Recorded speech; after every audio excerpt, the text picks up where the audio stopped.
अस्सलाम वालेकुम dear students, उम्मीद है कि आप सब खैरियत से होंगे। आज हम लोग अपना नया टॉपिक स्टार्ट करने लगे हैं जिसका नाम है Avogadro's number. Avogadro's number represent कर रहा है, ये आपके पास कोई वैल्यू है। इसकी डिफ़ाइन देखते हैं।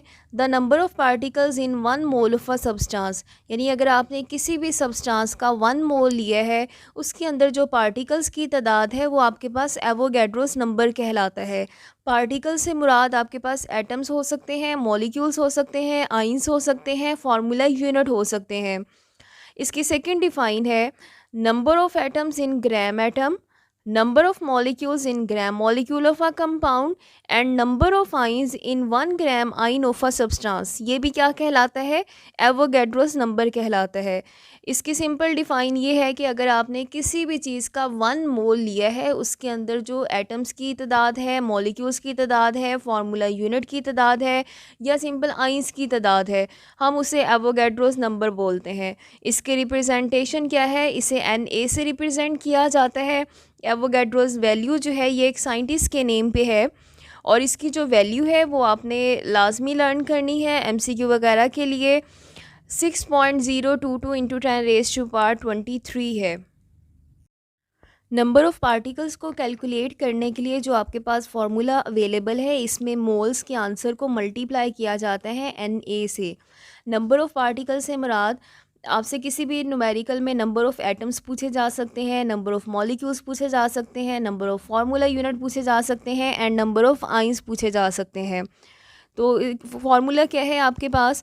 ये मोल्स का फार्मूला है, mass of a substance divided by molar mass, यानी मोल्स की जगह आप इसका फार्मूला लगाएंगे मल्टीप्लाई Na।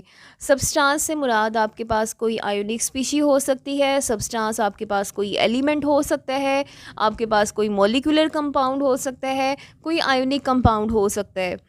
ठीक है। नेक्स्ट आपके पास अगर मोलर मैस देखें, मोलर मैस की बजाय आप एटॉमिक मैस की टर्म भी यूज़ कर सकते हैं, मॉलिक्यूलर मैस भी यूज़ कर सकते हैं, ये फार्मूला मैस भी यूज़ किया जा सकता है और आयोनिक मैस भी यूज़ कर सकते हैं। अगर आपने ये फार्मूला लिखना हो नंबर ऑफ़ एटम्स के अकॉर्डिंग, तो उस फार्मूले को कैसे लिखेंगे? नंबर ऑफ़ एटम्स इक्वल है मैस ऑफ़ एलिमेंट। यहाँ पे हम चूँकि एटम्स की कैलकुलेशन की बात कर रहे हैं तो मैस ऑफ सब्सटेंस की जगह हम मैस ऑफ एलिमेंट लिखेंगे, डिवाइड बाय एलिमेंट का जो मैस होता है उसके लिए टर्म यूज़ की जाती है एटॉमिक मैस। यानी ये जनरल फार्मूला है, इसकी मदद से आप atoms, molecules, formula unit, ions के अकॉर्डिंग इस फार्मूले को राइट कर सकते हैं। अगर आपने नंबर ऑफ़ फार्मूला यूनिट के अकॉर्डिंग अगर आपने फार्मूला लिखना है, कैसे लिखेंगे? Number of formula unit equal है मैस ऑफ, यहाँ पे आएगा फार्मूला यूनिट बोला जाता है आयोनिक कंपाउंड को, तो सब्सटेंस की जगह हम लोग आयोनिक कंपाउंड्स लिखेंगे और यहाँ पे मोलर मैस की जगह हम लोग लिखेंगे फार्मूला यूनिट मैस। नेक्स्ट आपके पास एग्जांपल्स हैं। फर्स्ट एग्जांपल हम लेते हैं हाइड्रोजन की एग्जांपल। 1.008 ग्राम, आपने लास्ट टॉपिक में पढ़ा किसी भी एलिमेंट के मैस को अगर ग्राम में रिप्रेजेंट किया जाए वो क्या कहलाता है? 1 मोल। और 1 मोल के अंदर पार्टिकल्स या एटम्स की तादाद कितनी है? 6.022 इंटू 10⁻23। नेक्स्ट फार्मूला देखें।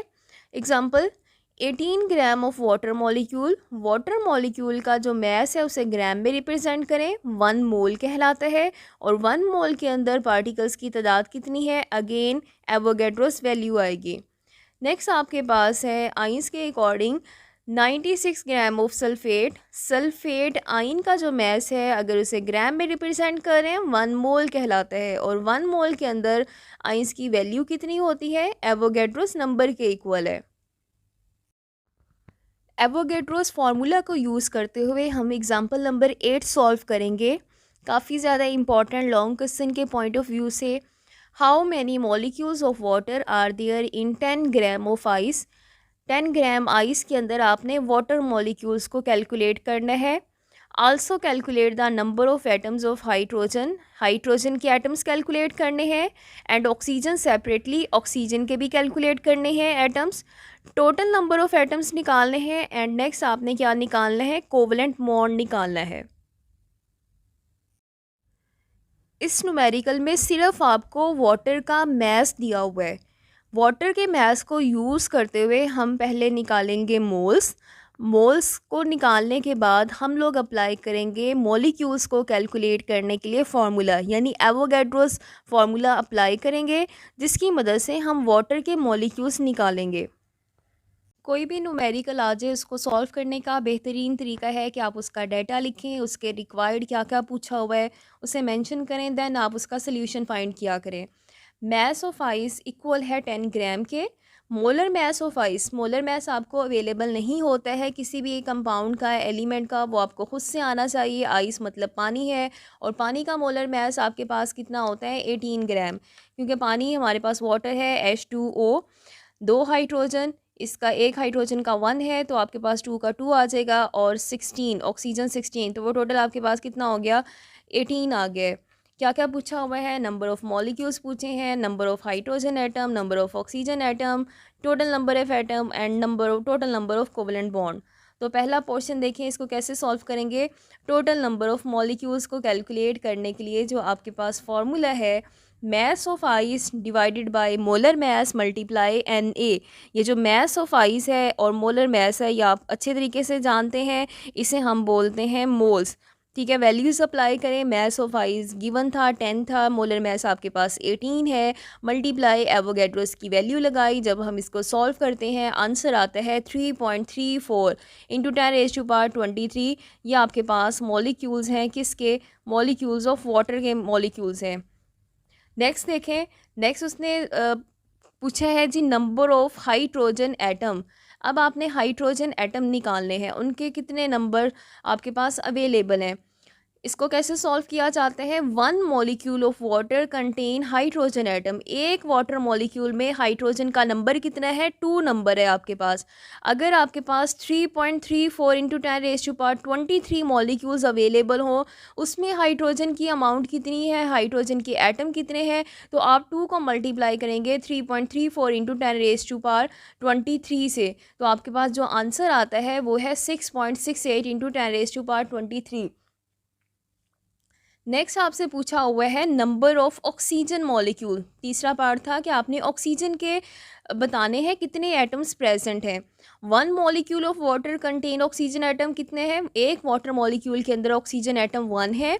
अगर आपके पास 3.34 इंटू 10⁻23 मॉलिक्यूल्स वाटर के अवेलेबल हों, तो उसमें ऑक्सीजन के कितना नंबर होगा, सिंपल मल्टीप्लाई करेंगे 3.34 आ जाएगा। नेक्स्ट पोर्शन पूछा हुआ है total number of atom.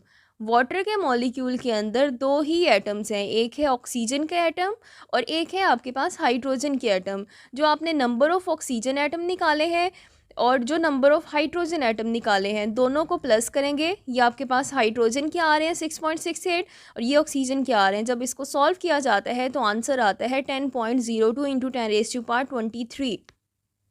Last part जो आपसे पूछा हुआ था, total number of covalent bond. Covalent bond का आपने नंबर बताना है, वो कितने प्रेजेंट होंगे। ये आपके पास वाटर का एक वी शेप स्ट्रक्चर है, इसे बेंड स्ट्रक्चर भी बोलते हैं। कोवलेंट बॉन्ड बोला जाता है ऐसा बॉन्ड जो शेयरिंग ऑफ इलेक्ट्रॉन से बनता है। इसमें ऑक्सीजन एक अपना इलेक्ट्रॉन शेयर कर रहा है, एक हाइड्रोजन शेयर कर रहा है, तो ये जो लाइन है वो सिंपल आपके पास बॉन्ड है। एक वाटर मॉलिक्यूल के अंदर जो कोवलेंट बॉन्ड है इसकी तादाद है 2। अगर 3.34 आपके पास वाटर मॉलिक्यूल्स अवेलेबल हों तो उसकी तादाद आपने सिंपल मल्टीप्लाई करना है और आंसर निकल आएगा 6.68 इंटू 10⁻23। ये क्या निकले हैं, ये कोवलेंट बॉन्ड आपके पास निकले हैं। And thank you so much बेटा, आई होप आप लोगों को ये टॉपिक अच्छे से समझ आ गया होगा। Best of luck. अगर कोई मसला हो तो आप कमेंट सेक्शन में मुझसे पूछ सकते हैं।